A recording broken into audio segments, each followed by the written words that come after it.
একটা সুখের কথা আছে আর একটা দুঃখের কথা আছে। সুখের কথা হলো যে এমন নাকি আইন হবে, সেটা হলো যে টাকা পাচার করতে গেলে 10 বার চিন্তা করতে হবে। এটা বলছে কি, অর্থ মন্ত্রণালয়ের দায়িত্বপ্রাপ্ত প্রধান উপদেষ্টার বিশেষ সহকারী ডক্টর আনিসুজ্জামান চৌধুরী। তিনি বলতেছেন যে যারা ধরা পড়ছে, যেমন আবুল বারাকাত জনতা ব্যাংকের চেয়ারম্যান ছিল, সে যে সমস্ত লোন পাস করেছে সেগুলি যাচাই বাছাই করা হচ্ছে। বলছে যে এখন তাকে অন্য মামলায় আটক করা হয়েছে, কিন্তু সুনির্দিষ্ট মামলা হবে। তার মানে খবর আছে আবুল বারাকাতে, যদিও বারাকাতের পক্ষে দেখলাম যে কিছু অর্থনীতিবিদ আবার বিবৃতি দিছে।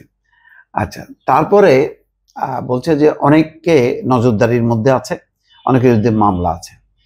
কিন্তু দুঃখের কথাটা হলো এই যে তিনি বলছেন যে যারা টাকা পাচার করে ফেলছে অলরেডি, তারা সেই সব দেশের বিনিয়োগ ব্যবসা করছে এবং সেখানে ওই টাকা পয়সা সম্পদের ভিত্তিতে তারা সেখানে স্থায়ীভাবে তাদের নাগরিকত্ব দিছে বা কাগজপত্র দিছে, পার্মানেন্ট রেসিডেন্স দিছে।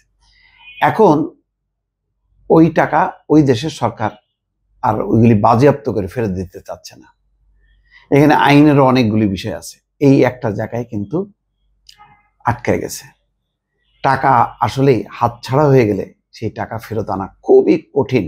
সেটা কিন্তু গত 1 বছরে ডক্টর মোহাম্মদ ইউনূসের দেখেন এত তার সাফল্য, সরকার বলে, আমি বলি না, কিন্তু এই একটা জায়গায় বলতে পারলো না যে আমরা 10,000 কোটি টাকা, 20,000 কোটি টাকা বা 50,000 কোটি টাকা নিয়ে আসলাম। সেটা কিন্তু পারতেছে না।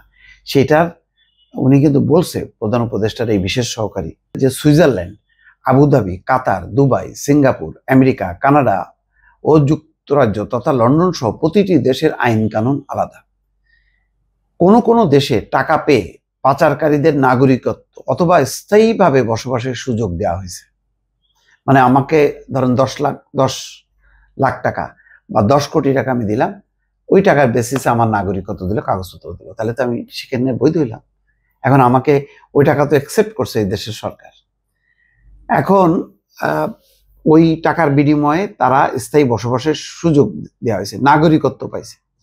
এই জন্য যারা টাকা পাচার করেছে তাদেরকে বাংলাদেশে ফিরিয়ে আনতে অনেক কষ্ট হচ্ছে।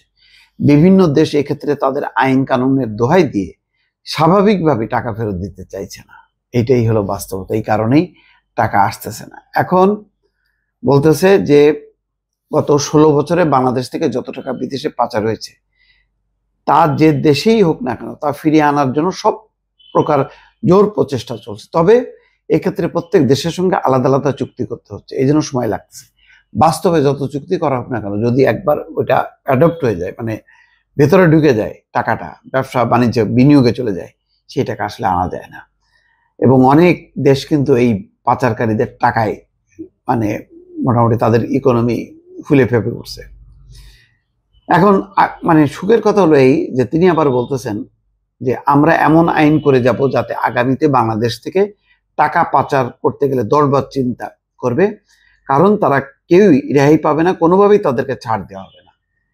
এখন এর কথা বলছে যে বারাকাত সাহেব আমলে জনতা ব্যাংক থেকে যেসব লোন হয়েছে সেগুলোর সরকারের বিবেচনা আছে, প্রত্যেকটি টাকার হিসাব নেওয়া হবে। যাদের অনিয়ম দুর্নীতির কারণে আর্থিক খাতে বিশাল অপরাধ সংঘটিত হয়েছে তাদের কাউকে ছাড় দেওয়া হবে না।